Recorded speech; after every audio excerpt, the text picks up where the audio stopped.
எது? கடக வீடு, உச்ச வீடு, மகர வீடு. அப்போ இந்த 4 வீடுகள்ல செவ்வாய் அமர்ந்திருக்க பிறந்தவங்களும் செவ்வாய் தோஷம் கிடையாது. First point.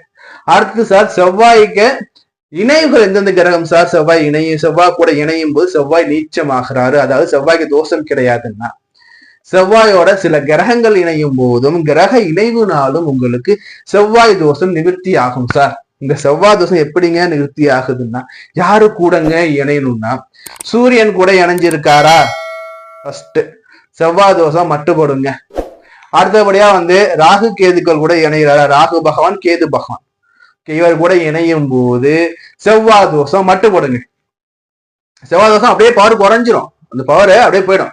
அடுத்தபடியா பாத்தீங்கன்னா குரு கூட இணைஞ்சிருக்காரு. எப்படி?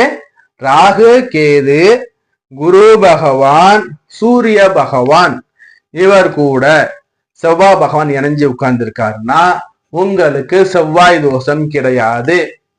புரியுதா? கிரக இணைவு சொல்றோம் பார்த்துக்கோங்க. சூரிய பகவான் கூட செவ்வாய் இணைஞ்சிருக்கும் போதும் செவ்வாய் தோஷங்கிறது முழுமையாக வலு இழக்கும். எப்படி வலு இழக்கும்? அடுத்து இந்த செவ்வாய் பகவான் தனது அந்த பவரை இழக்கிறதுக்கு ராகு கேதுக்கள் கூட இணையும் போது செவ்வாய் தோஷமானது மட்டுப்படும்.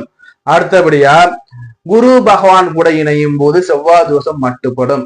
இது உங்களுக்கு அமைப்பு இருக்கா ஜாதகத்துல? அப்போ உங்களுக்கு என்ன பண்ணலாம், நீங்க செவ்வாய் தோஷம் மட்டுப்பட்டு பேச்சு, செவ்வாய் தோஷம் இல்லைன்னு நீங்களே முடிவு பண்ணிக்கலாம். ஓகேவா? இது ஒரு பக்கம்.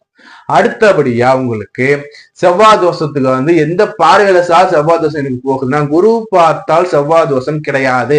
செவ்வாய் தோஷம் இயற்கையாக பரிகாரமாய் நிவர்த்தி ஆயிடுது. யாரு பார்க்கும்போது? குரு பார்க்கும்போது. குரு பார்க்கும்போது கோடி பாவம் விமோச்சனம்.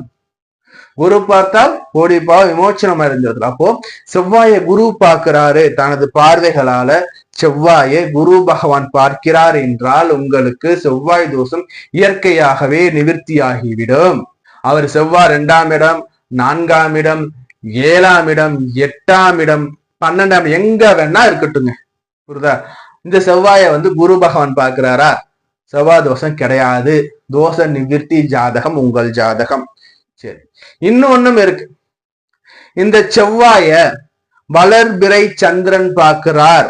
எப்படி? சந்திரன் இரு வேடத்துல இருப்பார், தேய்விரை வளர்பிறை இருப்பார். இதுல பாத்தீங்கன்னா வளர்பிறை சந்திரனாக இருக்காரு. சுப சந்திரன் செவ்வாயை பார்க்கும் போது செவ்வாய் தோஷம் குறைக்கப்படும்.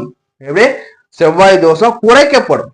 அடுத்தபடியா புதனோட பார்வை, சூரியனோட பார்வை இவங்களோட பார்வையில இருக்கும் போதும் செவ்வாயோட தோஷம் குறைக்கப்படும். புதனோட பார்வை, அதே மாதிரி பாத்தீங்கன்னா உங்களுக்கு சூரியனோட பார்வை